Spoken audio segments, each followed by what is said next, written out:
Hi students, good afternoon to one and all. I think we have studied in our last class about concentration of solutions. What is that? Concentration of solutions.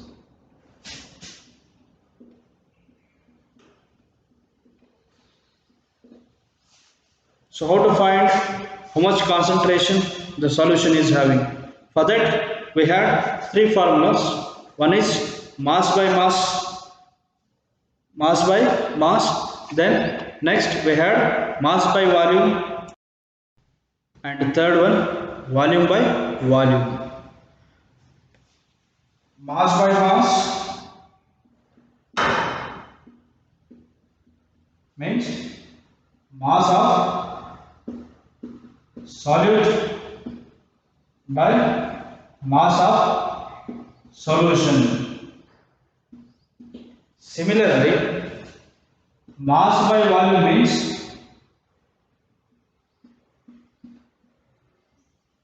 mass of solute by volume of solution. So mass by mass means mass of solute by mass of solution. Mass by volume means mass of solute by volume of solution. And last one, volume by volume means volume of solute by volume of solution, and into 100 for everything. Mass of solute by volume of solution into 100, volume by volume of solute by volume of solution into 100. That gives you concentration of solutions, how much percent the solution is having concentration in it. I think we had studied only one example which was given in the textbook. So now the second example we'll see now. First example was that we saw in the earlier class. So today second, that is calculate the concentration of a solution. Calculate the concentration of a solution which contains 2.5 gram of salt and 2.5 gram of salt dissolved in 50 gram of water. So 2.5 gram of salt is dissolved in 50 gram of water. So what we have to do, we have to find the concentration of solution. So here 2.5 gram is unit of mass, right? And similarly 50 gram of water, this is also given in what? Water, whether it is volume or mass. If it was given 50 ml, milliliter or liter, then it was volume. Whereas the unit it is given is gram. So what you have to do? It is also mass and this is also mass. So while solving it, first what you have to do? You have to write what are the given things. That is mass of solute, that is salt, is 2.5 gram. Then mass of water is 50 gram. Then solution is equal to solute plus solvent, that is 2.5 gram plus 50 gram. That gives you 52.5 gram. Then you have to use the formula mass by mass percent of concentration. So that is mass of solute divided by mass of solution into 100. That gives you the concentration, how much concentration is in this solution. So it will be given 2 minutes. Write the given things until formula. Quick.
Finished?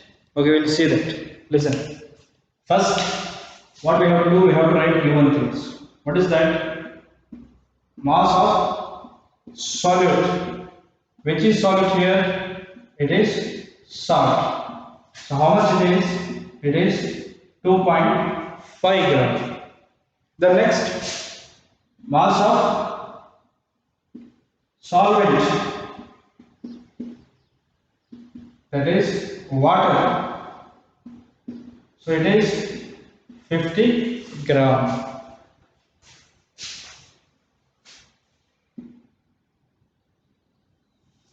It is 50 gram. Okay. Now what we have to do? We have to find how much is the mass of solution. We know that mass of solution is equal to solute plus solvent, that is 2.5 gram plus 50 grams, that gives you 52.5 gram. So this is mass of solution. So now what we have to do, we have to find concentration of solution, that is mass by mass. Mass of solute divided by mass of solution into 100. So we have got mass of solute as it was given, then divided by mass of solution that we have found out. So now we will be using the formula. Mass of solute divided by mass of solution into 100. This is going to give, what is that? Mass of solute, substitute, what is the value? 2.5 gram. Then mass of solution, how much it is? It is 52.5 gram. Then into 100. Calculate it. Write the steps neatly. After coming to this point, you have to calculate and tell the answer what it is.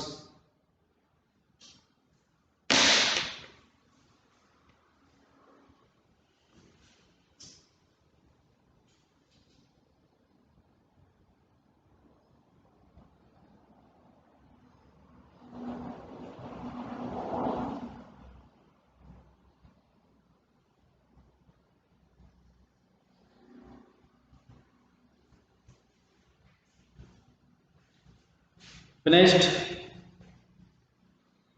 Listen. 2.5 into 100, how much? It is 250. 2.5 into 100 gives you 250 divided by 52.5. Right? So the answer is going to be 4.76%. So here the concentration of solution where salt is dissolved in this water, it will be of 4.76%. Is this clear, everyone? Okay. So I think the second problem was easier. I think you have understood it, right? So now we'll see the last one, that is third one. How much water should be added? How much water should be added to 15 gram of salt? So how much water we have to add to 15 gram of salt so that we get 15% salt solution? So how much water should be added to 15 gram of salt to obtain 15% salt solution?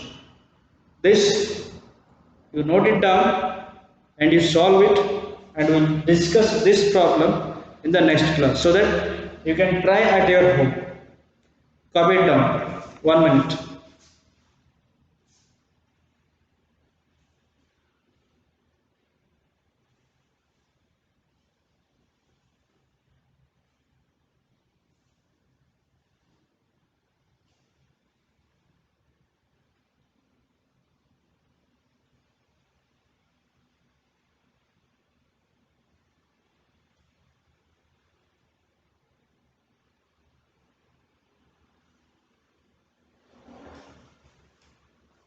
Okay, finished?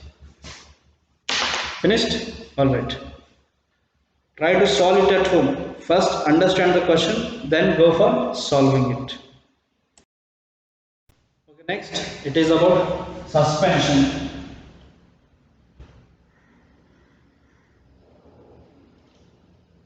It is suspension.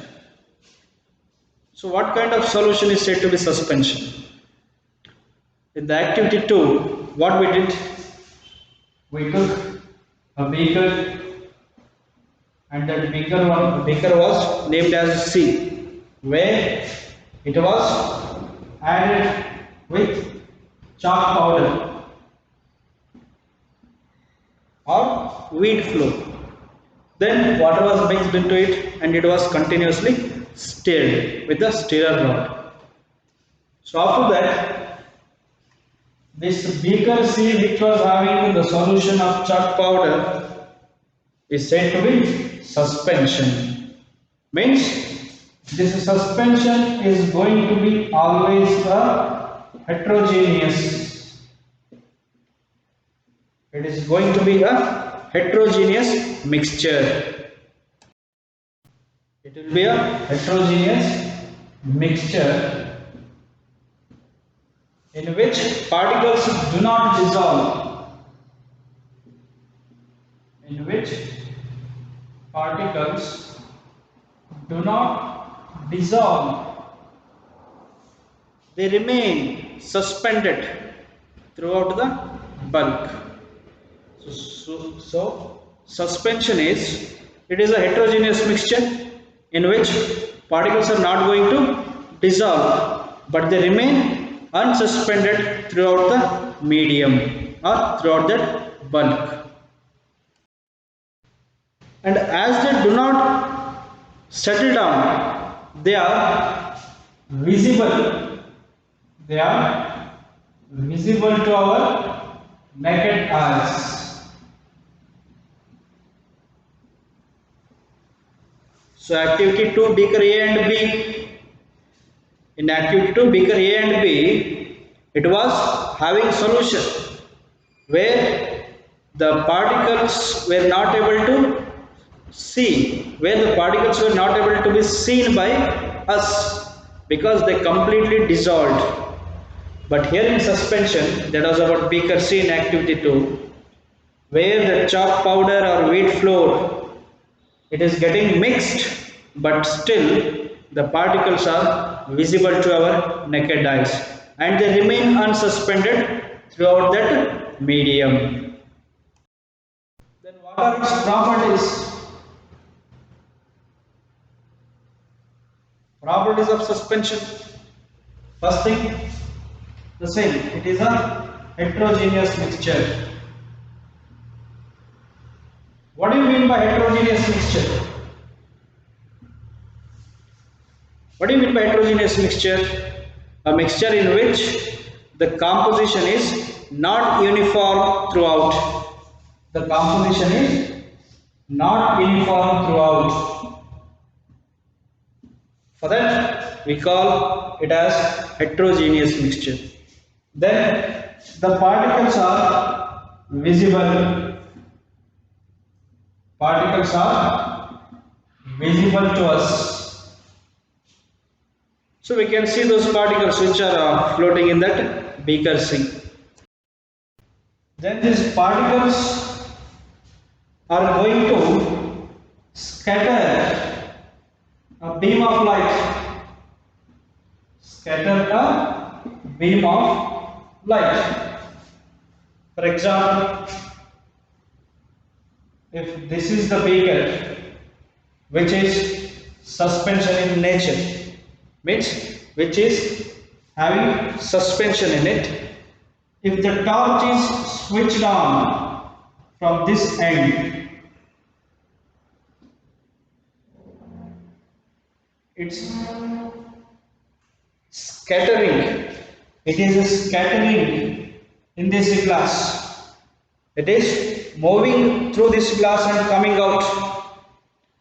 So when it is moving from air medium to this water medium in this glass, When we can see the torch moving here, this is known as scattering of light. So this path of light is visible. So whatever the path of light here in the beaker is visible, that is known to be it scatters a beam of light and path of light is visible.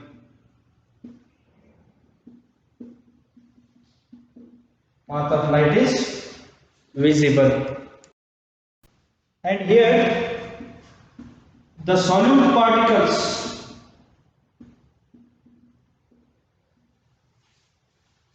they are going to settle down.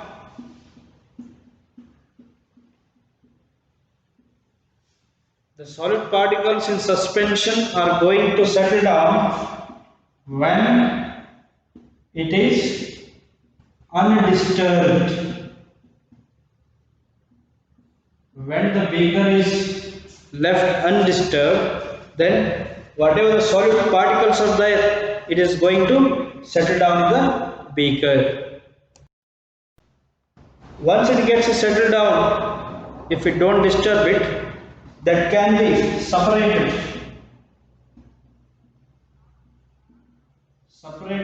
by a process called filtration.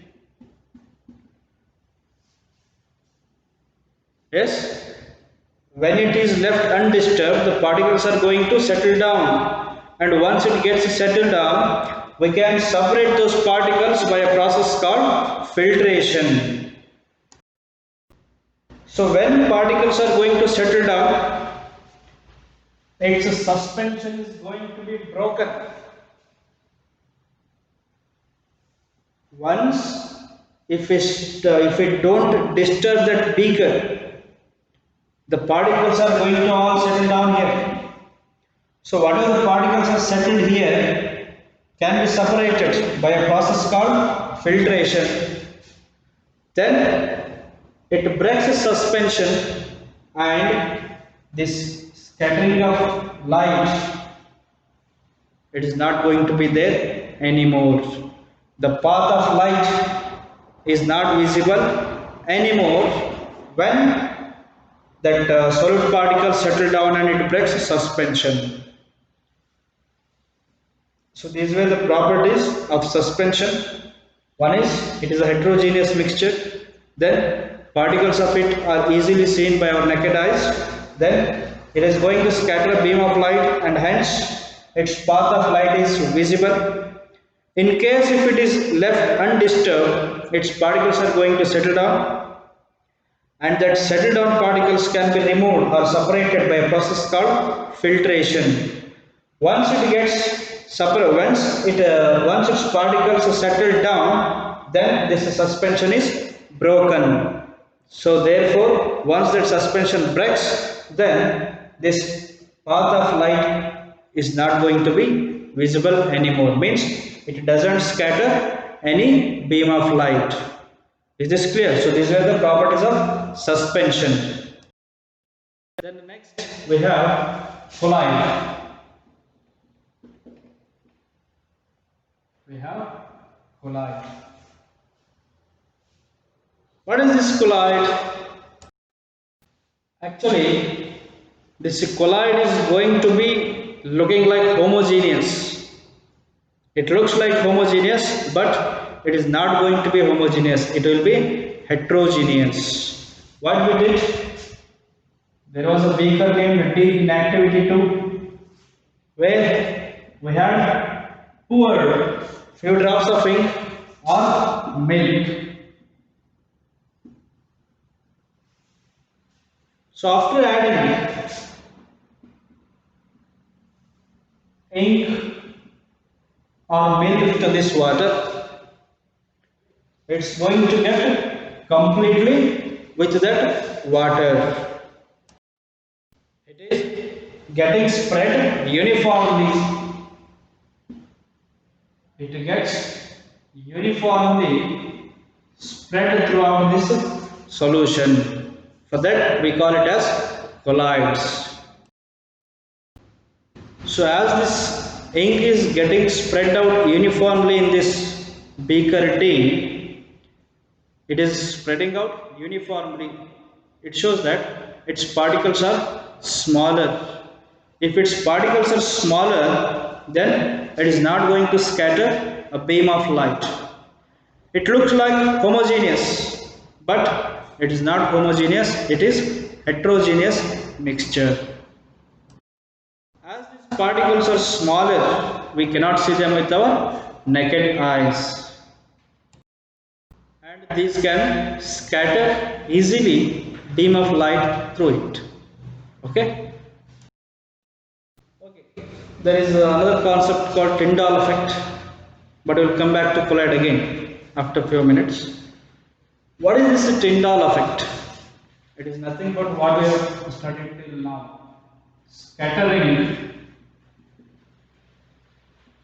a beam of light. Scattering a beam of light is said to be Tyndall effect. Actually, this Tyndall is the name of scientist. That is nothing but John Tyndall. He was the one who invented it. That is why it is popularly known as Tyndall effect. This Tyndall effect can be observed even by being in a home or being in a classroom. If everything is closed, it might be in home or it might be in our classroom. The sunlight will be entering through a small hole to our home or to our classroom. Then it will be coming with full of dust in it. Is this right? So we can see that light coming from a hole inside our home or coming through that hole inside our classroom. That is said to be Tyndall effect. Right? So is this clear? When the sunlight enters our home through a window or through a hole of our terrace, then that is said to be Tyndall effect. It is scattering a beam of light. Apart from this, we can see that in forests, where the sunlight is penetrating canopy and coming inside the other layers of forest, right? So this was only about Tyndall effect. So now again we'll be coming back to collide. So coming to properties of collide. First thing, it is a heterogeneous mixture. It is a heterogeneous mixture.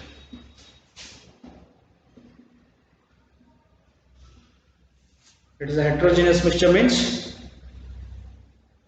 completely the particles have not dissolved. It might have spread uniformly there, but completely they have not dissolved. That is why it is said to be a heterogeneous mixture. Then particles are too small.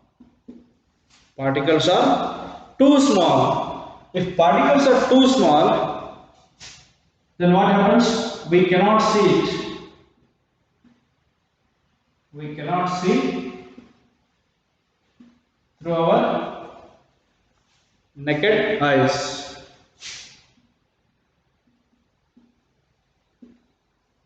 Because particles are quite smaller, that is why it is not visible. And then it scatters a beam of light.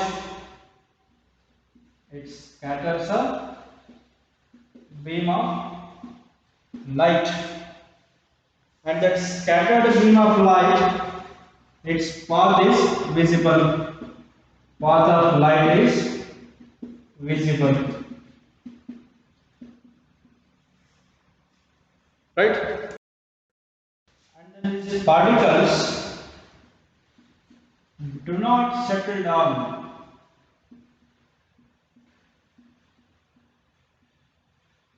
Particles do not settle down when left undisturbed.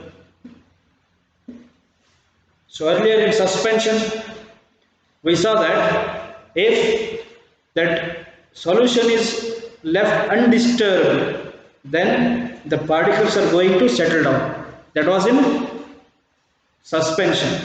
But here in colloid, even if we undisturb it, even the particles are going to settle down here. But in suspension, what happened? They settled down after leaving it undisturbed. But here, even after leaving undisturbed, the particles are not going to settle down. That is why these are scattering a beam of light. But they, when that particles settle down after leaving it for undisturbed many times, that was separated by a process called filtration. But here the particles are not going to settle down even if we leave it undisturbed. So these were the properties of colloid. It looks like homogeneous, but it is a heterogeneous mixture.